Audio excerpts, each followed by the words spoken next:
అన్వేష్ రెడ్డి గారు, seeds corporation chairman Anvesh Reddy గారు మనకు ఫోన్ లైన్లో సిద్ధంగా ఉన్నారు. ఎందుకంటే నిన్న తెలంగాణ రాష్ట్ర ప్రభుత్వం విడుదల చేసినటువంటి రైతు భరోసాకు సంబంధించి మాట్లాడేందుకు అన్వేష్ రెడ్డి గారు సిద్ధంగా ఉన్నారు. కాంగ్రెస్ పార్టీ నాయకులు, seeds corporation chairman Anvesh Reddy గారు, నమస్తే. నమస్తే అండి. మొత్తానికైతే తెలంగాణ రాష్ట్ర ప్రభుత్వం ఈ ఖరీఫ్ సీజన్ నాటికి, ఈ ఖరీఫ్ సీజన్ కోసం రైతులకు పంట సహాయం కింద మరి దాదాపు 9,000 కోట్ల రూపాయలను అందజేసింది. దానికి సంబంధించినటువంటి రైతు భరోసా విజయోత్సవ సభను కూడా నిన్న మీరు ముఖ్యమంత్రి గారి ఆధ్వర్యంలో, ముఖ్యమంత్రి గారి అధ్యక్షతన ఇక్కడ సెక్రటేరియట్ ఎదురుగా నిర్వహించడం జరిగింది. మరి ఈ రైతు భరోసా పొందినటువంటి రైతులు గ్రామీణ ప్రాంతాల్లో కావచ్చు, జిల్లాల్లో కావచ్చు, ఏ విధంగా ఉన్నారు? మరి రాష్ట్ర ప్రభుత్వం ఇచ్చినటువంటి రైతు భరోసాతో రైతులకు ఉపయోగం జరుగుతుందా? ఇంకా మీరు భవిష్యత్తులో రైతుల కోసం ఎలాంటి సహాయ సహకారాలు చేయబోతున్నారు అన్వేష్ రెడ్డి గారు? 100% అండి. ఇప్పుడు రైతు భరోసా అనేది రైతులకు కొంచెం ఊరట ఇస్తుంది, రైతులకు సంతోషాన్ని ఇచ్చేటువంటి కార్యక్రమం. ఎందుకంటే నేను నిన్న ఇక్కడ సెక్రటరియట్లు కాకుండా నేను రూరల్లో, మహబూబ్నగర్ జిల్లాలో ఊరల్లో పాల్గొన్నా. అక్కడ రైతుల ఆనందం చూస్తే అసలు చెప్పలేము. ఎందుకంటే చెప్పలేనంత సంతోషంలో ఉన్నారు. రైతు భరోసా అనేది ప్రతిపక్షాలు ఇస్తలేదు, ఇయ్యదు ప్రభుత్వం, అది అని చెప్పేసి విమర్శలు చేసినటువంటి సమయంలో రైతులకు ఎట్ ఏ టైం అంటే 9 రోజులలో 9,000 కోట్లు అనేది ఇది చరిత్రలో ఎప్పుడు జరగాలి. ఇప్పుడు బీఆర్ఎస్ పార్టీ 2018లో రైతు బంధు మొదలు పెట్టినప్పటికీ కూడా మనం ఆ డాటా చూస్తే మొదలుపెట్టిన రోజు నుంచి క్లోజింగ్ దాకా నీకు దాదాపు నెల రోజులు, నెల 15 రోజులు కూడా పట్టినటువంటి సందర్భాలు చూసినాం మనము.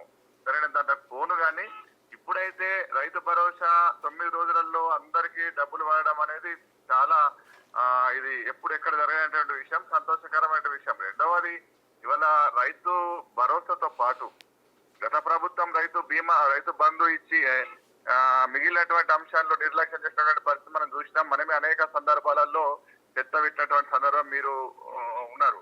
అయితే ఈ రైతు భరోసా ఇస్తూనే ఇవాళ రైతులకు సంబంధించినటువంటి అనేక రకమైన అంశాలలో ఇప్పుడు సబ్సిడీ అనేది డ్రిప్, ఆ రోజు వాళ్ళు 3 గ్రామాలకు ఇచ్చేసి మిగిలిన గ్రామాలకు ఇవ్వలేనటువంటి పరిస్థితుల్లో ఇవాళ మనము ఎవరు ఎంత అడిగితే అంతా కూడా స్ప్రింక్లర్లు, డ్రిప్ ఇరిగేషన్ ఇస్తున్నాము. పంట నష్టం జరిపే కూడా పంట నష్టాన్ని మనము రైతులకు అందిస్తున్నటువంటి పరిస్థితి ఉంది. కొనుగోలు విషయంలో కూడా ఆనాడు తరుగు పేరు మీద, తాలు పేరు మీద విపరీతమైనటువంటి ఇబ్బందులు ఎదుర్కొన్నటువంటి పరిస్థితి చూసినాం. కానీ ఇవాళ ఎన్నడూ ఊహించలేని విధంగా ఎక్కడ కూడా ఇబ్బంది లేకుండా కొంత చివరికి వచ్చేసరికి కొంత ఇబ్బంది, మిల్లర్లు ఇబ్బంది పెట్టినటువంటి మాట వాస్తవమే. అయినప్పటికీ కూడా రైతులకు ఇబ్బంది లేకుండా కొనుగోలు చేసి ఇమ్మీడియట్ డబ్బులు ఇచ్చి, ఇంకొక అంశం ఏంటంటే తడిసిన ధాన్యాన్ని చరిత్రలు ఎవరు కొనలే. అసలు తడిసిన ధాన్యాన్ని తీసుకొచ్చి బయలు రైతులకు ఇచ్చి రైతులను ఆదుకున్నటువంటి చర్య ఎన్నడూ ఎవరు చేయలే. కానీ ఇవాళ ఈ ప్రభుత్వం చేసింది. కాబట్టి రైతులను ఆదుకోవడానికి ప్రభుత్వం ఎంతకైనా సిద్ధంగా ఉంది. నిన్న గౌరవ ముఖ్యమంత్రి గారు చెప్పినటువంటి మాటలు కూడా ఉన్నాయి. మేము రైతుల కొరకు ఏమైనా చేస్తాం, ఎంతకైనా చేస్తాం అనేటువంటి అంశం చెప్పారు. కాబట్టి అంటే గత ప్రభుత్వం అసలు యాక్చువల్గా మొట్టమొదటిగా ఈ రైతులకు ఆర్థిక సాయం అనేటువంటి పథకాన్ని ప్రవేశపెట్టిందే గతంలో అధికారంలో ఉన్నటువంటి కేసీఆర్ ప్రభుత్వం. అంతకుముందు రైతులకు ఎవరు కూడా, ఏ ప్రభుత్వాలు కూడా ఆర్థిక సాయం చేయలేదు. సరే, మీరు దాన్ని పెంచి ఇస్తామని చెప్పారు. దాన్ని పెంచి ఇవ్వడం అనేది మంచి క్వశ్చన్ వేసిండ్రు. రైతు బంధు అనేది పెట్టుబడి సాయం అనేది ఎవరు ఇయ్యలేదు, కేసీఆర్ చేసిండ్రు, మాట ఒప్పుకుందాం. అంతకు ముందున్నటువంటి కాంగ్రెస్ ప్రభుత్వం ఇయ్యలేదు అన్నది మీరు అంటున్నారు. ఓకే, నాట్ ఓన్లీ కాంగ్రెస్ అని కాదు, అంతకుముందు ఏ ప్రభుత్వాలు ఉన్నా, కాంగ్రెస్ ఉన్నా, టీడీపీ ఉన్నా, ఏ ప్రభుత్వాలు ఇయ్యలేదు. కానీ కాంగ్రెస్ పార్టీ రైతు బంధు ఇవ్వకపోవచ్చు, కానీ రైతులకు సంబంధించినటువంటి ప్రతి సబ్సిడీని ఇచ్చింది.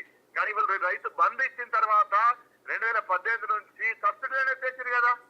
పంట నష్ట పరిహారం ఇయ్యలేరు, వ్యవసాయ యంత్రాలు ఇయ్యలేరు, డ్రిప్ సబ్సిడీ ఇయ్యలేరు. ఈ రకంగా అన్ని ఎత్తేసిన తర్వాత, పంటల ఇన్సూరెన్స్ కూడా ఎత్తేసిన తర్వాత ఏం లాభం అండి? అంటే వాళ్ళు ఏమంటున్నారంటే రైతులకు అసలు మేము చేసినంత ఎవరు చేయలేదు, మా ప్రభుత్వ ఆదాయంలో, బీఆర్ఎస్ ప్రభుత్వ ఆదాయంలో చేసినంతగా ఎవరు చేయలేదు అనేది వాళ్ళు అంటున్నారు. టీఆర్ఎస్ పార్టీ నుంచి రైతులకు సంబంధించిన అంశంలో చర్చకు ఎవరు వస్తారమ్మా, నేను సిద్ధంగా ఉన్నాను. ఎందుకంటే నేను ప్రత్యక్షంగా ఫీల్డ్ లో తిరిగిన రైతులు వర్షాలు వాడి లక్షల ఎకరాలు కొట్టుకపోతే ఎక్కడ కూడా స్పందించి రూపాయి ఇచ్చినటువంటి పాపన పోలేదు. నేను ప్రత్యక్ష సాక్షిని. ఎక్కడ డ్రిప్ ఇరిగేషన్ ఇచ్చారండి? 3 గ్రామాలకు నిజామాబాద్ జిల్లాలో, 2 గ్రామాలకు ఎర్రవారిలో వీళ్ళకి ఇచ్చేసి రాష్ట్రం అంతా డ్రిప్ ఇచ్చినామంటే ఎత్తేస్తుందండి. గత ప్రభుత్వంలో మనం గతమే చూడండి, గతంలో ఎన్ని రకాలైనటువంటి సబ్సిడీ రైతులకు అందేది. పంట నష్టపోతే ఇన్సూరెన్స్ వచ్చేది, లేదా పంట నష్టపరిహారం ప్రభుత్వం ఆదుకునేది. కానీ ఎక్కడ ఇన్సూరెన్స్ కట్టారంటే ఇన్సూరెన్స్ మొత్తం వదిలేసారు. పంటల బీమా పథకాన్ని గాలికి వదిలేసిండ్రు. పోనీ తక్షణ ఉపశమన కింద ఆదుకుందామనంటే అది కూడా చేయలేకపోయినరు. కోర్టులే కాదా నష్టపరిహారం ఇస్తలేదు ఇవ్వండి అని చెప్పేసి కోర్టులు కూడా మందలించినటువంటి పరిస్థితి మనం చూడలేదండి. ఇప్పుడు చాలా మాట్లాడతారు రైతులకు మేము చేసినాం ఏం చేశారండి? మరి ఏం చేస్తే అన్ని చేసారు అనుకోండి, మరి సమస్యలు ఎందుకు ఉన్నాయి? అన్ని చేస్తే వాళ్ళని ఎందుకు కూడా కొట్టిరు? రూరల్ లోనే కదా ఓటు బ్యాంక్ అంతా పోయిందంతా సరే రూరల్ లోనే కదా. సరే ఎన్నికల్లో ఓటమి గెలుపులకు చాలా కారణాలు ఉంటాయి, అది మీకు కూడా తెలుసు. అంటే ఎన్ని సంక్షేమ పథకాలు చేసినా ఒకసారి ప్రజలు మార్పును కోరుకున్నారు. సరే వారిని గద్దెదించి మీకు అధికారం ఇచ్చారు. కానీ మీ మీద ఒక విమర్శ కూడా ఉంది. ఎన్నికల కంటే ముందు కాంగ్రెస్ అధికారంలోకి వస్తే రైతు బంధు స్థానంలో రైతు భరోసాను అమలు చేస్తాం, 10,000ను 15,000 చేస్తామన్నారు. కానీ 15,000ను 12,000కే కుదించారు. కారణం ఏంటి? ఇప్పుడు రాష్ట్ర ప్రభుత్వము ఆర్థిక పరమైనటువంటి సంక్షోభము, ఆర్థిక పరమైనటువంటి చిన్న భిన్నం చేసినటువంటి పరిస్థితి అయినప్పటికీ కూడా, ఆర్థిక పరిస్థితులు ఎంత ఇబ్బంది ఉన్నప్పటికీ కూడా రైతులకు ఇచ్చిన మాట ప్రకారం చేస్తున్నాం. సరే మేము 15,000 ఇస్తామన్నది 12,000 కుదించినప్పటి మాట వాస్తవమే. కానీ అదైనా మేము ఇస్తున్నాము, దీన్ని క్రమంగా మళ్ళీ పెంచుతామని కూడా చెప్పిండ్రు కదా. సరే మీకు ఇది చెప్పినాము, 15,000 ఇస్తున్నాం, ఇప్పుడు ఇది 6,000 ఇస్తున్నాం, నెక్స్ట్ పెంచుతామనేటువంటి మాట కూడా చెప్పిండ్రు కదా. కూడా మేము ఇంతే చెప్పినాము, మేము 12,000 చెప్పినాము, మేము ఎన్నికల్లో చెప్పట్లేదు కదా. చెప్పినటువంటి మాటలు కూడా ఏ ప్రభుత్వమైనా కానీ అధికారం రాగానే ఎక్కిన 100% హామీలు నెరవేర్చే పరిస్థితి ఏ ప్రభుత్వానికి ఉండదండి. మీరేమో తడిసిన ధాన్యాన్ని కొంటున్నాం, రైతులకు మేము అన్ని రకాలుగా సహాయం చేస్తున్నాం అంటున్నాం. మొన్నటి వరకు కూడా అంటే ఈ వర్షాకాలం స్టార్ట్ అయ్యే కంటే ముందు కూడా రబీ సీజన్లో పడినటువంటి ధాన్యాన్ని కొనుగోలు చేయక కళ్ళాలపైనే ఉండిపోయాయి, రోడ్లపైన ఉండిపోయాయి. అకాల వర్షాల వల్ల కూడా ఎన్నో ప్రాంతాలలో ఎంతో వరి ధాన్యం తడిసిపోయి మరి రైతులు నష్టపోయారనేటువంటి విమర్శ కూడా ఉంది. అంటే సకాలంలో మీరు కొనలేకపోయారనేటువంటి విమర్శ కూడా ఉంది. రమణ గారు, మీరు ఎప్పుడైనా ఊహించారండి ఈ దేశంలో ఈ రాష్ట్రంలో ఇన్ని సంవత్సరాల నుంచి వరి పండిస్తున్నప్పుడు రబీలో కూడా వర్షాకాలంకు ధీటుగా వరి పంట వస్తుందని మీరు ఎన్నడన్నా ఊహించారా, చూశారా? అంటే అది తెలంగాణ రాష్ట్రం ఏర్పడిన తర్వాతనే సాధ్యమైంది. అసలు అంతకుముందు తెలంగాణ రాష్ట్రం ఏర్పడినాడు ఒక వర్షాకాలం పంట తప్ప రబీ ఎండాకాలం పంట ఉండేదే కాదు. ఇప్పుడు ఈ గత 10 ఏళ్లలో చేసినటువంటి నీటిపారుదల ప్రాజెక్టులకు కావచ్చు, లేకపోతే గ్రౌండ్ వాటర్ పెరగడానికి కావచ్చు, రైతులకు నీరు అందించే సౌకర్యాలు కల్పించడం వల్లనే ఇవాళ ఈ ప్రగతి వచ్చింది అనేది. ఇవాళ తెలంగాణ రాష్ట్రం ఏర్పడ్డ తర్వాత కూడా రబీలో ఇంత ఎప్పుడు సాగు కాలేదు. వాళ్ళు చెప్పినట్లే కాళేశ్వరం ప్రాజెక్టులు ఆ ప్రాజెక్టులతో నీళ్లు వచ్చినాయి అనుకుందాం. అసలు కాళేశ్వరం ప్రాజెక్టులు చుక్క నీరు కూడా లిఫ్ట్ చేయలేదు కదా మన రబీలోనే వర్షాకాలమైనా కానీ. అంటే ఒక్క కాళేశ్వరమే కాదు, దానికి అనుబంధంగా ఉన్న రిజర్వాయర్లలో మీరు నీళ్లు స్టోర్ చేశారు. ఇప్పుడు మిడ్ మానేర్ కావచ్చు, ఎల్లంపల్లి కావచ్చు, శ్రీరామ్ సాగర్ కావచ్చు. కట్టింది ఎవరు? మిడ్ మానేర్లకి ఎల్లంపల్లికి వచ్చిందా? ఎల్లంపల్లి నిర్మాణం చేసింది ఎవరు? నేనేమంటున్నా, వాళ్ళు నిర్మించినటువంటి ఇక్కడ మల్లన సాగర్ కావచ్చు, కొండ పోచమ్మ కావచ్చు, దాంట్లోకి నీళ్లు వచ్చినాయి, ఇక్కడ వచ్చినాయి అంటున్నారు. సరే, మన అంతకుముందు వాళ్ళు ఏం చెప్పారు? కేవలం కాళేశ్వరం ప్రాజెక్టు నీళ్లతోటి దానికి సాధ్యమైందన్నారు. మరి కాళేశ్వరం ప్రాజెక్టు నుంచి ఒక చుక్క నీరు కూడా మనం ఇంతకు లిఫ్ట్ చేయలేదు, అలా నీళ్ళే సాధ్యం లేదు. మరి అది ఎక్కడికి వచ్చినాయి? ఇప్పుడు మొన్న రీసెంట్గా భువనగిరి యాదాద్రి జిల్లాలో మీరు తుర్కపల్లి దగ్గర మీ ముఖ్యమంత్రి రేవంత్ రెడ్డి గారు ఇనాగ్రేట్ చేసినటువంటి బస్వాపూర్ రిజర్వాయర్ కూడా మేము కట్టిన దానికే ముఖ్యమంత్రి రేవంత్ రెడ్డి దాన్ని ఓపెనింగ్ చేసి అదంతా మా ఘనతని చాటుకుంటున్నాడు అని. నిజానికి మరి బస్వాపూర్ రిజర్వాయర్ అనేది అంతకుముందు ఉమ్మడి ఆంధ్రప్రదేశ్ రాష్ట్రంలో లేదు కదా, తెలంగాణ వచ్చిన తర్వాతనే కదా దాన్ని నిర్మాణం చేసింది. అట్లా అంటే ఇప్పుడు ప్రభుత్వంలో ఉన్న వాళ్ళు ప్రాజెక్ట్ కొన్ని చేస్తారు, కొంత వచ్చిన ఇంకోలు చేస్తారు. మరి గత ప్రభుత్వం కాంగ్రెస్ పార్టీ పాలన దిగిపోయే ముందటికి మొదలు పెట్టినటువంటి ప్రాజెక్టులు 5-10% పూర్తి చేసి మేమే చేసినామని జబ్బలు ఎగరేయలేరా? అవును, అది కాదు కదా. అట్లా చాలా ఉంటాయండి, ఔటర్ రింగ్ రోడ్ కావచ్చు, మెట్రో రైల్ కావచ్చు. ఒక్కొక్క ప్రభుత్వము ఒక్కొక్క పనులు చేసుకుంటూ పోతుంది. మిగిలిన ఉంటే ఆ ప్రభుత్వం చేసి ఇలా మేము చేసినాము, మిగిలితే ఇంకో ప్రభుత్వం చేస్తుంది, వాళ్ళు చేసి మిగిలిన మేము చేస్తాము. అది కాదు. నేనేమంటా, క్వశ్చన్ ఏంది? కాళేశ్వరం ప్రాజెక్టు వల్లనే సాధ్యమనేది తప్ప అంటున్నా నేను. కాళేశ్వరం ప్రాజెక్టు నుంచి చుక్క నీరు ఎత్తకుండా ఇవాళ పంటలు వాడినాయి అంటే ఎల్లంపల్లి ఎల్లంపల్లి నిర్మించినాం కాబట్టి ఎల్లంపల్లి నుంచి మిడ్మాన్ వరకు దాని ద్వారా మిగిలిన ప్రజలకు నీళ్ళు రావడం అనేది ఇది కాంగ్రెస్ పార్టీ బేస్ కదా. అక్కడ బేస్ ఎక్కడ ఉంది? ఎల్లంపల్లి నిర్మాణం చేసింది ఎవరు? కాంగ్రెస్ పార్టీ.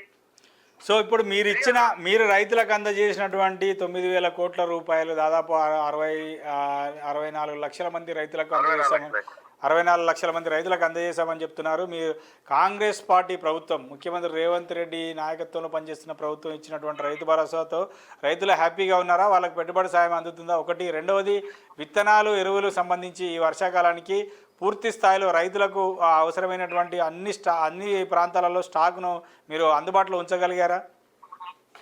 మీ దృష్టికి ఎక్కడన్నా మాకు విత్తనాలు దొరుకుతున్నాయని వచ్చిందా చెప్పండి. మీ దృష్టికి ఎక్కడన్నా మాకు విత్తనాలు అందుతలేవని విత్తనాల కోసం రైతులు బార్ల నిలబడి విత్తనాల కోసం రోడ్డు మీకు వచ్చిన సందర్భం చూసారా మీరు ఎక్కడన్నా?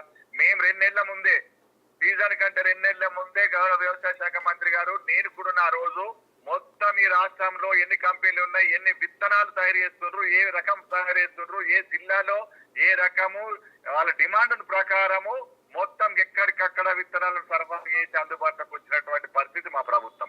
ఎక్కడన్నా ఈ సంవత్సరం ఎక్కడన్నా విత్తనాలు మాకు దొరుకుతలేవు అనేటువంటి మాట వచ్చిందా? ఎక్కడ కూడా రాలేదు, రానియ్యం. రైట్. ఇప్పుడు మీరు సీడ్స్ కార్పొరేషన్ చైర్మన్గా ఉన్నారు కాబట్టి నకిలీ విత్తనాలు అనేది చాలా ప్రధానమైనటువంటి అంశం. రైతులకు నకిలీ విత్తనాల బెడద లేకుండా మరి చాలా కంపెనీలు నకిలీ విత్తనాలను తయారు చేసి బ్రాండెడ్ కంపెనీల పేరుతో రైతులకు అమ్ముతున్నాయి. దానివల్ల వాళ్ళు రైతులు విత్తనాలను భూములు వేసుకున్న తర్వాత అవి సరిగ్గా మొలవక లేదా మొలిసిన పంట సరిగ్గా రాక చాలా రకాల ఇబ్బందులు పడ్డారు. గతంలో పడుతున్న సందర్భాలు కూడా మీరు చూశారు. మీరు కూడా ఒక రైతు, తర్వాత ఇప్పుడు అగ్రికల్చర్ విభాగంలో మీరు చాలా ఎక్స్పర్ట్, ప్రస్తుతం సీడ్స్ కార్పొరేషన్ చైర్మన్గా ఉన్నారు. అది మీ బాధ్యత కూడా.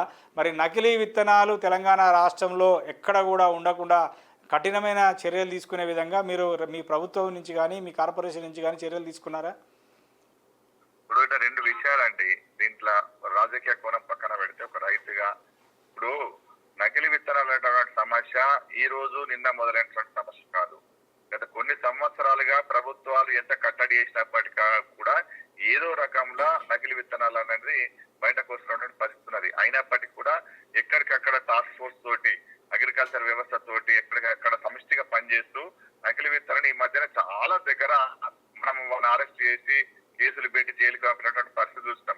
ఇక్కడ 2 విషయాలండి మనం ఆలోచించాల్సింది, రైతులు కూడా ఆలోచించాల్సింది మీ ద్వారా. ఇవాళ ప్రభుత్వం సఫిషియెంట్ గా రైతులకు ఏ రకమైనటువంటి విత్తనం కావాలా, ఎంత కావాలా అనేటటువంటిది మేము పూర్తి స్థాయిలో అందుబాటులో ఉంచినామన్న తర్వాత కూడా రైతులు కొందరు ఏమైతుందనంటే కంపెనీ వల్ల ప్రలోభాలకు ఆశపడి వాడు లూజు తీసుకొచ్చి తక్కువ ధరకి ఇచ్చేసరికి కొంత అక్కడ కొనుగోలు చేస్తున్నటువంటి పరిస్థితి ఉంది.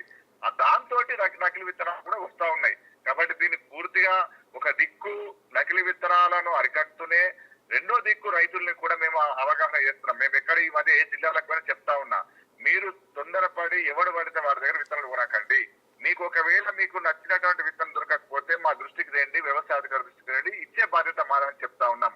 ఇది కొంత ఎకాఎక్కిన దీన్ని నిర్మూలించకుండా కానీ కొంత రైతులను అవగాహన చేస్తూ ఒక దిక్కు వాళ్ళని కంట్రోల్ చేసుకుంటా పోతే ఇది ఖచ్చితంగా భవిష్యత్తులో ఈ రాష్ట్రంలో నకిలీ విత్తనాలను సరఫరా చేసే పరిస్థితి లేకుండా, రైతులకు అందకుండా చేసే బాధ్యత మేము పూర్తిగా తీసుకుంటాం. ఓకే. మరి ఈ ఖరీఫ్ సీజన్కి అయితే మరి రైతు భరోసా ఇచ్చారు. రైతు భరోసాతో పాటు రైతు బీమా అంశం కావచ్చు, లేకపోతే రైతులకు సంబంధించినటువంటి ఇన్పుట్ సబ్సిడీ కావచ్చు, ఇట్లాంటి వాటికి సంబంధించి మరి రాష్ట్ర ప్రభుత్వం నుంచి ఎలాంటి చర్యలు తీసుకోబోతున్నారు? మరి ఎప్పటి వరకు వాళ్ళకు రైతు బీమా, రైతులకు ఇన్పుట్ సబ్సిడీ లేదా విత్తనాలు, ఎరువుల కొనుగోలు కోసం వాళ్ళకి అందజేసేటువంటి ఒక సహాయాలు ఏ లోపు చేయబోతున్నారు? ఇప్పుడు రైతు బీమా అనేది గత ప్రభుత్వం మొదలుపెట్టింది. 100% దాన్ని కంటిన్యూస్ చేస్తున్నాం. ఎక్కడన్నా రైతు చనిపోతే రైతుకు డబ్బులు అయితే ఇస్తా ఉన్నాం. రెండవది ఇన్పుట్ సబ్సిడీ అనేది ఎక్కడ రైతుకు పంట నష్టం జరిగినా కానీ డబ్బులు ఇమ్మీడియట్ గా పంట నష్ట పరిహారం వాళ్ళకి రిలీజ్ చేస్తున్నాము. మీరే చూస్తా ఉన్నారు. 10,000 రూపాయలు ఇమ్మీడియట్ గా మొన్న కూడా డబ్బులు ఇచ్చినటువంటి పరిస్థితి ఉంది. కాబట్టి రైతుకి ఎక్కడ ఏం నష్టం జరిగినా కానీ ఇమ్మీడియట్ గా రైతుని ఆదుకునే దిశగా రాష్ట్ర ప్రభుత్వం ఉందండి. Right. Thank you Anvesh Reddy గారు, మాకు ఫోన్ లైన్లో పాల్గొని మీ విలువైన సమయాన్ని కేటాయించినందుకు థ్యాంక్ యూ. థ్యాంక్ యూ అండి. ఇది మొత్తానికైతే తెలంగాణ రాష్ట్ర ప్రభుత్వం రైతులకు అందించినటువంటి రైతు భరోసా నిధులకు సంబంధించి తెలంగాణ రాష్ట్ర ప్రభుత్వ సీడ్స్ కార్పొరేషన్ చైర్మన్ అయినటువంటి అన్వేష్ రెడ్డి గారు వారి యొక్క స్పందన తెలియజేశారు. ఎందుకంటే వారు కూడా ఒక స్వయాన రైతు, అదేవిధంగా రైతులకు సంబంధించినటువంటి ఈ అంశాలపైన వారు చాలా కాలంగా పనిచేస్తున్నారు. సో కాంగ్రెస్ ప్రభుత్వం ఏర్పడిన తర్వాత మరి అన్వేష్ రెడ్డి గారికి రైతు సీడ్స్ కార్పొరేషన్ చైర్మన్ పదవిని కూడా మరి ముఖ్యమంత్రి రేవంత్ రెడ్డి ఇవ్వడం జరిగింది.